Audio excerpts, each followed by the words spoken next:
Hello my dear students, मैं आपका अपना मिश्रा सर। जैसा कि आपको पता है कि मेरे ऑनलाइन यूट्यूब ट्यूशंस क्लास में इसके पहले वाले वीडियो में हमने न्यूमेरिकल कॉन्सेप्ट का क्लास स्टार्ट किया था और आज हमारा तीसरा क्लास होने जा रहा है, ठीक है, जो कि फुल न्यूमेरिकल्स कॉन्सेप्ट पर रहेगा, है ना, जिसमें हम हर एक एपिसोड में आपको 10 से 15 न्यूमेरिकल्स का प्रैक्टिस करवा रहे हैं और चैप्टर वाइज। इसके पहले वाले वीडियो में हमने काइनेमेटिक्स चैप्टर्स का पार्ट 1 के बारे में आपको डिस्कस किया था, न्यूमेरिकल्स बनवाया था। आप मेरे वीडियो में जाएं, प्लेलिस्ट में जाएं और सारा न्यूमेरिकल्स के बारे में समझें और राइट डाउन करें। और आज का जो हमारा न्यूमेरिकल्स कॉन्सेप्ट है उसी बेस पर और 10 से 12 सवाल हम लोग करने जा रहे हैं। काइनेमेटिक्स चैप्टर्स प्लस वेक्टर्स के बारे में आज पूरा वेक्टर्स पर रिलेटेड सवाल होगा और काइनेमेटिक्स के बेस पर, जो कि क्लास 11th का है ना। देखो, पहला न्यूमेरिकल्स हम लोग फर्स्ट न्यूमेरिकल से स्टार्ट करते हैं। जैसा कि न्यूमेरिकल्स में बोला गया है, ठीक है, find the angle of projections at which the horizontal range and maximum height of a projectile are equal. एकदम ध्यान से समझो, ध्यान से क्लास करो, एकदम पानी के जैसा न्यूमेरिकल सॉल्व करेंगे और इजी वे में समझो। देखो, इसमें करना क्या है आपको, सबसे पहले तो बोला गया क्वेश्चन में कि एंगल ऑफ प्रोजेक्शन निकालिए जिसमें हॉरिजॉन्टल रेंज और मैक्सिमम हाइट दोनों को इक्वल करना, इक्वल होना चाहिए। तो भैया मेरे हॉरिजॉन्टल रेंज का फॉर्मूला क्या होता है, u square sine 2 theta by g, और हाइट का फॉर्मूला क्या होता है, u square sine square theta by 2g, है ना। दोनों को इक्वल कर दो तो r इक्वल टू एच, तो u square sine 2 theta by g equal to u square sine square theta by 2g, ठीक है। अब देखो यू स्क्वायर कैंसिल करो, ठीक है, जी कैंसिल होगा, 2 को इधर भेजो, ठीक है, तो 2 साइन 2 थीटा इक्वल टू बचा साइन स्क्वायर थीटा, मतलब हम इसको दो बार ऐसे sign theta into sine theta, clear. अब देख मेरे भाई, करना क्या है, साइन 2 थीटा का फॉर्मूला होता है 2 sine theta into cos theta equal to sine theta into sine theta, that means sine theta cancel, ठीक है। अब देखो कॉस को उधर भेज दो डिवाइड में, तो tan थीटा हो जाएगा इधर, तो tan theta equal to 2 into 2 कितना होगा 4, है ना। तो थीटा का वैल्यू कितना आया, tan इनवर्स 4, सीधा आंसर आपका आ गया। समझ में आई बात, पहले नोट करो, नेक्स्ट न्यूमेरिकल्स की ओर आते हैं।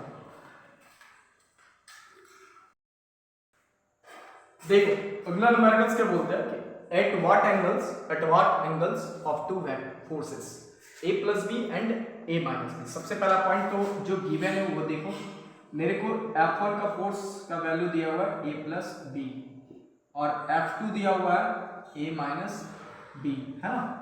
दैट देयर रिजल्टेंट इज इतना, मतलब इसका जो रिजल्टेंट है वो आपका है 3a square plus B square under root, ठीक है।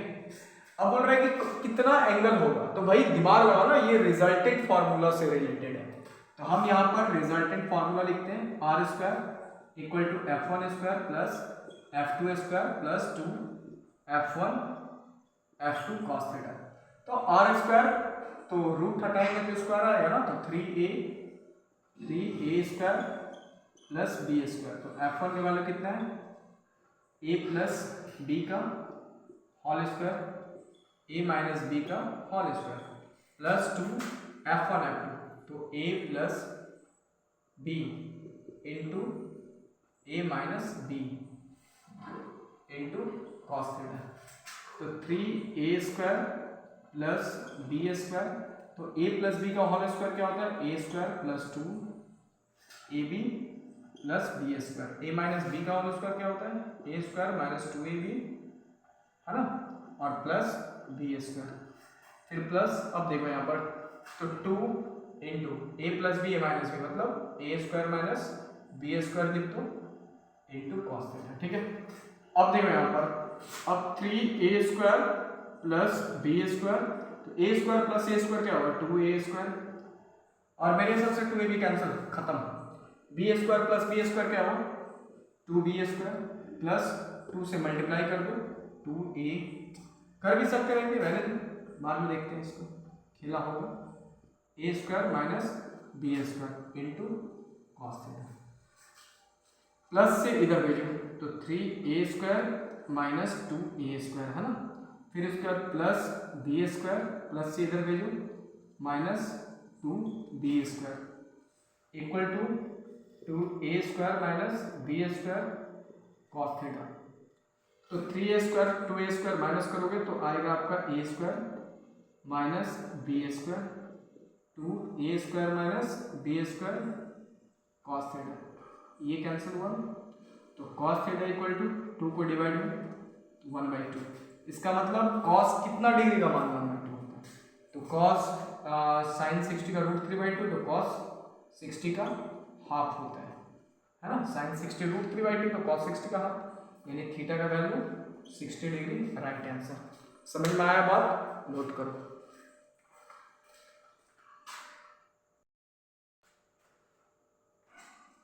देखो अगला न्यूमेरिकल्स क्या कहता है कि two forces whose magnitude are at the ratio 3:5। अगर आपको रेशियो नजर आता है तो पता है रेशियो को क्या करना है, रेशियो कोफिशिएंट को x लेना पड़ेगा आपको। तो let ratio coefficient be x, इसका मतलब कि f1 का वैल्यू हो गया 3x और f2 का वैल्यू 5x। सिंपल। रिजल्टेंट आपको दिया हुआ 35 न्यूटन, मतलब कि रिजल्टेंट का वैल्यू मेरा 35 Newton. Angle of inclination theta का वैल्यू कितना दिया बच्चा, 60 डिग्री, ठीक। मैग्नीट्यूड ऑफ ईच फोर्स, मतलब आपको प्रत्येक फोर्स F1 और F2 का वैल्यू फिक्स्ड वैल्यू निकालना है, ठीक है। तो सबसे पहले तो रिजल्टेंट का फॉर्मूला लगेगा। क्वेश्चन देख के क्लियर हो रहा है कि रिजल्टेंट वर्ड दिया है, रिजल्टेंट का फॉर्मूला लगाओ, ठीक है। अब देखो यहाँ पर तो रिजल्टेंट का फॉर्मूला आप कैसे लगाओ, मान लेते हैं r² equal to f1² plus f2² plus 2f1 f2 cos theta, ठीक है। तो r² का मतलब हो गया ना 35 का होल स्क्वायर, तो f1 का वैल्यू हो गया 3x का होल स्क्वायर प्लस 5x का whole square plus 2 into 3x into 5x into cos 60 degree. Clear. अब 35 का स्क्वायर करो या ना करो, बाद में आप इसको कैंसिल कर सकते हैं, देखोगे कैसे। 3 9x² plus 25x², 2 3 6 5 30x²। cos 60 का वैल्यू कितना होगा, हाफ, ठीक है। तो ये 15 है ना। तो अब 35 का होल स्क्वायर, तो 9 5 14 34x² प्लस 15x²। यहाँ तक तो समझ में आया। करना क्या है, दोनों को ऐड कर दो, डिवाइड कर दो, तो आपका आएगा 5 4 9 3 1 4, इतना x² इक्वल टू 35 का होल स्क्वायर, है ना। 34 और 15 5 4 9 3 1 4, ठीक। तो अब देखा यहाँ पर तो x² इक्वल टू 35 का होल स्क्वायर डिवाइड 49। अब हम क्यों नहीं उसको स्क्वायर किए थे, क्यों टाइम वेस्ट करें। देखो स्क्वायर हटा दो फट से, ये मेरा रूट भागेगा, तो हम इसको 7 का स्क्वायर भी तो लिख सकते हैं अंडर रूट, यानी 35 बाहर 7 बाहर, 7 बचे 35। x का वैल्यू कितना है 5। तो अब आपका F1 कितना हुआ 3x है, यानी कि 3 इंटू 5 तो 15 न्यूटन, देखें। और F2 कितना है 5x, यानी कि 5 into 5 25 Newton. Correct answer F1 और F2, ठीक है। नोट करो।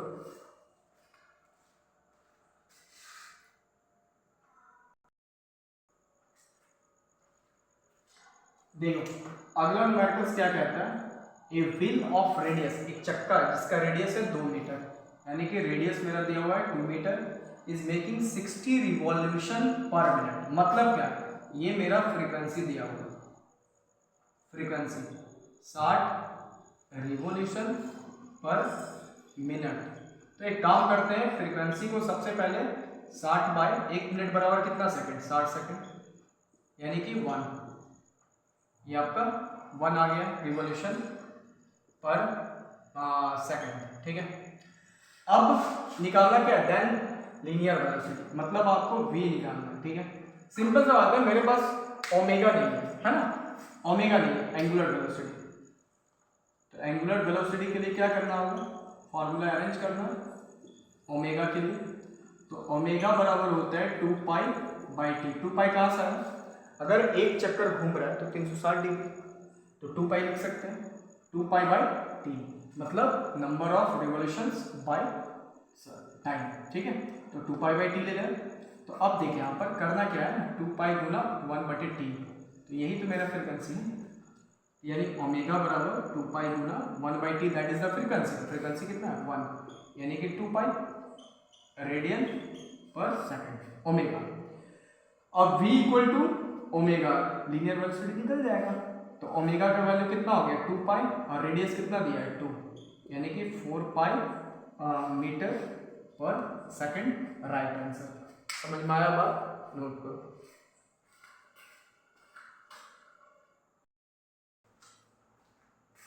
देखो अब जो सवाल है हमारा ये वेक्टर फॉर्म में, वेक्टर के बेस पर।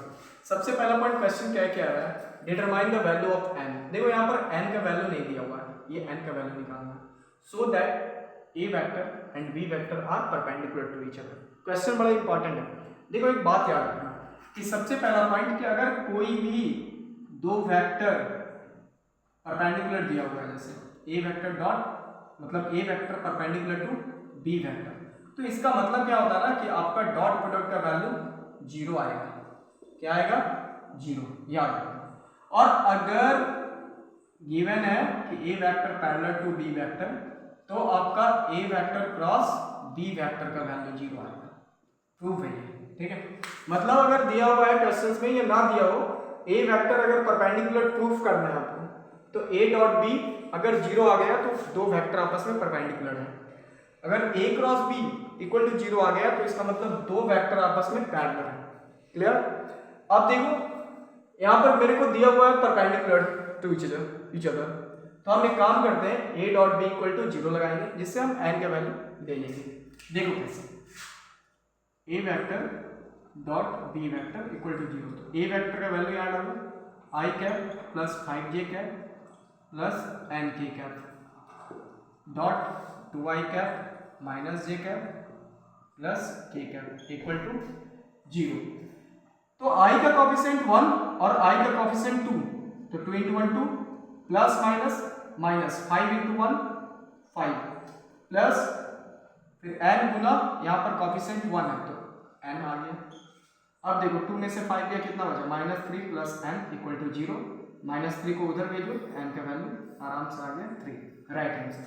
समझ में आई बात, पहले नोट करो।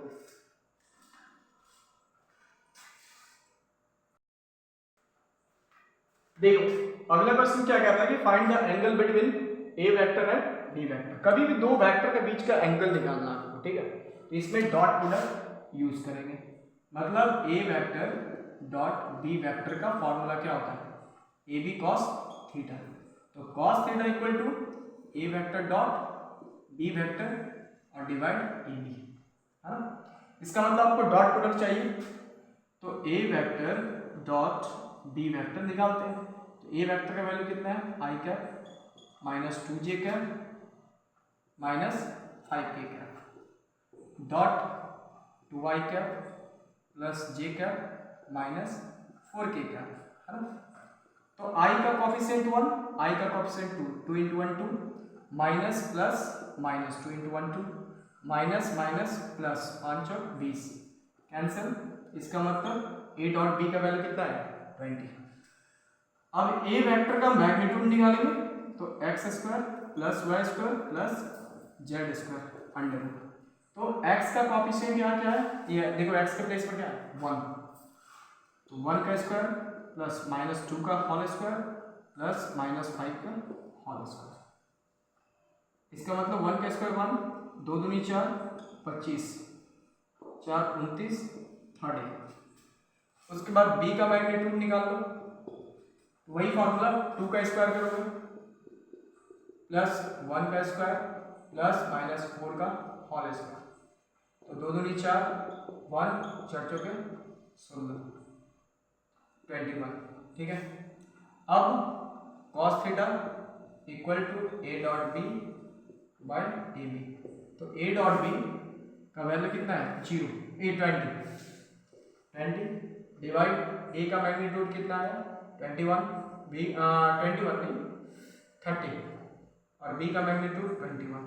तो आपका आंसर लगभग सही है, 21 राइट आंसर cos थीटा, ठीक है।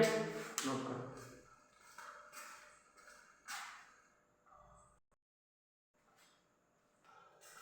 देखो ये जो सवाल है, सबसे पहले तो हम ये बताते हैं, ये कॉम्पिटिटिव सवाल है, आईआईटी में आया हुआ भी सवाल है, ठीक है।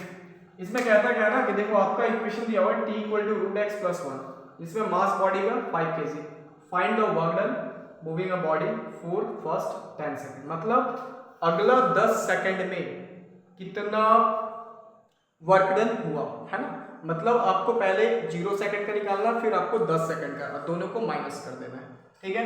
देखो सबसे पहले तो ये अलजेब्रिक फॉर्म में इक्वेशन दिया है, तो जरूर कहीं ना कहीं कैलकुलस मेथड का यूज करेंगे, डिफरेंशिएशन या इंटीग्रेशन से। देख करना क्या आपको, t equal to root x plus 1, तो root x equal to minus में कर दो t माइनस 1। अब रूट हटाओगे तो इधर स्क्वायर आएगा, तो भैया कौन नहीं जानता a माइनस बी का होल स्क्वायर, तो T square minus 2t plus 1, ये मेरा इक्वेशन 1, ठीक है। अब इस x को डिफरेंशिएट कर दो टाइम के रिस्पेक्ट में, वेलोसिटी में आ जाए, तो v equal to d x by d t, तो d x t square minus 2t plus 1 by d t. अब देखो अब जब डिफरेंशिएट करोगे तो टी स्क्वायर का क्या आ गया, 2t 2 माइनस 1 माइनस 2, फिर 2 constant by d t by d t 1, इतना मीटर पर सेकंड। अब इसको फिर से डिफरेंशिएट करो तो एक्सेशन आ जाएगा, यानी a equal to d v by d t, तो d v 2t minus 2 by d t, 2 constant बाहर, dt बाई dt 1, सिर्फ कांस्टेंट 0, तो 2 मीटर पर सेकंड स्क्वायर, ठीक है। तो एक्सेशन आ गया। अब आप एक काम करो, या तो आप फोर्स निकाल लो, ठीक है, फोर्स तो निकालना ही होगा, मास इनटू एक्सेशन करके हम फोर्स भी निकाल लेंगे, ठीक है, निकाल लो, कोई दिक्कत नहीं। तो force equal to mass into acceleration, तो मास हो गया 5 kg, एक्सेशन है 2, यानी 10 न्यूटन, ये 10 न्यूटन आपका आ चुका है ना। तो यह तो आप ऐसा करो, फोर्स ना भी निकालोगे तो पहले मेरा जो टाइम है, ठीक है, तो टाइम कितना बोला, 10 सेकंड एंड 0 सेकंड, ठीक है। तो सबसे पहले हम नेट डिस्प्लेसमेंट अगर निकाल लें तो मेरा काम हो जाएगा, है ना। चलो फोर्स तक तो हम लोग बढ़ चुके हैं, अब नेट डिस्प्लेसमेंट कैसे निकालें। देखो x 0, तो मतलब टाइम के प्लेस पर क्या पुट करेंगे, 0 सेकंड के लिए, तो 0 का स्क्वायर माइनस 2 इंटू 0 प्लस 1, यानी 1 मीटर 0 सेकंड के लिए। 10 सेकंड के लिए तो 10 का स्क्वायर इक्वेशन 1 में पुट करना है, t के प्लेस पर, माइनस 2 इंटू 10 प्लस 1, यानी 100 माइनस 90 प्लस 1, तो 100 में से 20 गया, 80 प्लस 1 81 मीटर।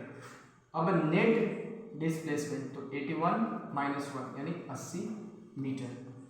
अब आपको फोर्स निकल चुका है, वर्क डन निकालना है, फोर्स गुना डिस्प्लेसमेंट, तो फोर्स कितना है 10, वर्क डन हुआ 80, तो 800 जूल।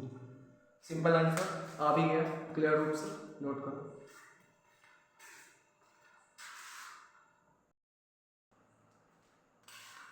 देखो अगला सवाल क्या कहता है कि one of the rectangular component of a velocity, मतलब एक तरह से रेक्टेंगुलर कंपोनेंट दिया हुआ, तो हम इसको x और ये y, तो ये मेरा vx और ये मेरा vy कंपोनेंट, और बीच का line that is the resultant, बीच का एंगल थीटा, है ना।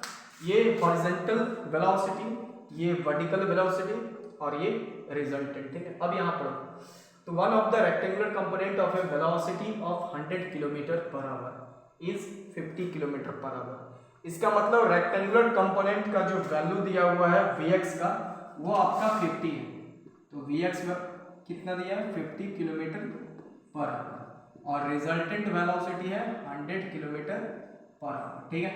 तो आपको अदर कंपोनेंट निकालना है, तो सबसे पहले बहुत प्रोसेस है इसका, अगर हम चाहें तो Vx equal to v cos theta use करें, तो Vx का वैल्यू 50 और v 100 cos थीटा, यानी cos थीटा बराबर 50 बाई 100, ऑन दूनी 10, यानी कि 1/2, तो cos कितना डिग्री का मान 1/2, तो cos 60 का हाफ होता है, तो थीटा का वैल्यू 60 डिग्री। पहले थीटा निकाल लो, पहला प्रोसेस, उसके बाद y कंपोनेंट आराम से निकलेगा, तो vy equal to v sin theta होता है ना, आराम से पुट कर दो। तो v के प्लेस पर कितना है, मेरे को दिया हुआ है 100 और sin थीटा sin 60, यानी कि 100 गुना sin 60 का √3/2, 2, तो 2 × 10 यानी कि 50√3 किलोमीटर पर आवर। समझ में आई बात? नोट करो।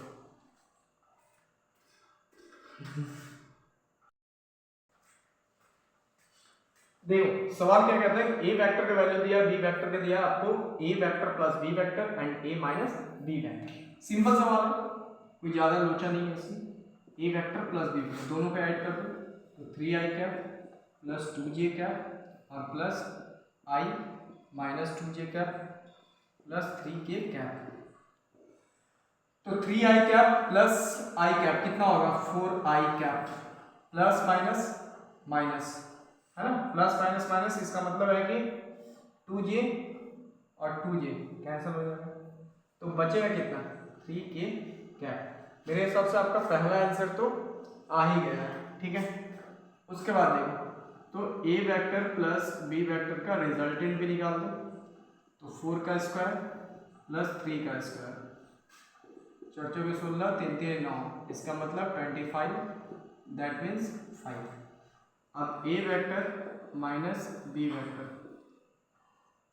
तो दोनों को माइनस करना है, 3i cap plus 2j cap minus, तो i कैप और माइनस माइनस तो प्लस कर देते हैं ना, और जहाँ प्लस है वहाँ माइनस कर देते हैं, तो 3i cap minus i cap 2i cap plus 2j यानी कि 4j कैप, उसके बाद माइनस 3k कैप।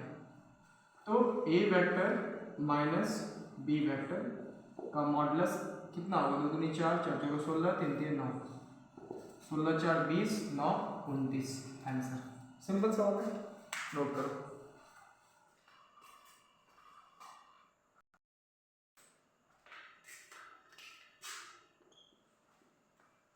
देखो, find the work done in moving a particles around a s vector.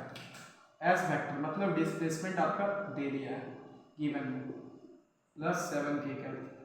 If applied force is, मतलब फोर्स का value दिया हुआ है i cap plus 2j cap minus k cap दे दिया। अब आपको वर्क डन निकालना है, तो वर्क का फॉर्मूला होता है F vector dot S vector, तो दोनों का बीच का डॉट प्रोडक्ट निकाल दो, तो 4i cap minus j cap plus 7k cap dot i cap plus 2j cap minus k cap. i का कोएफिशिएंट 4, i का कोएफिशिएंट 1, तो 4 × 1 4 माइनस प्लस माइनस, तो 2 × 1 2, अब प्लस माइनस माइनस, तो 7 में से 1 गया, कितना बचेगा? 6, तो सीधा 6 × 4 = 10 माइनस 2, इसका मतलब 8 जूल का वर्क डन हुआ। समझ में आई बात? आज हमारा ऑनलाइन ट्यूशंस क्लास में चैप्टर 2 का कम से कम 20 न्यूमेरिकल्स कंप्लीट हुआ, आज 10, और इसके पहले वाले वीडियो में हमने 10 न्यूमेरिकल्स दिया था। अब हम लोग नेक्स्ट वाले क्लास में जब आएंगे तो उस टाइम हम शुरू करेंगे वर्क, एनर्जी एंड पावर का कंसेप्चुअल न्यूमेरिकल्स का क्लास, ठीक है। तब तक के लिए थैंक यू, अलविदा।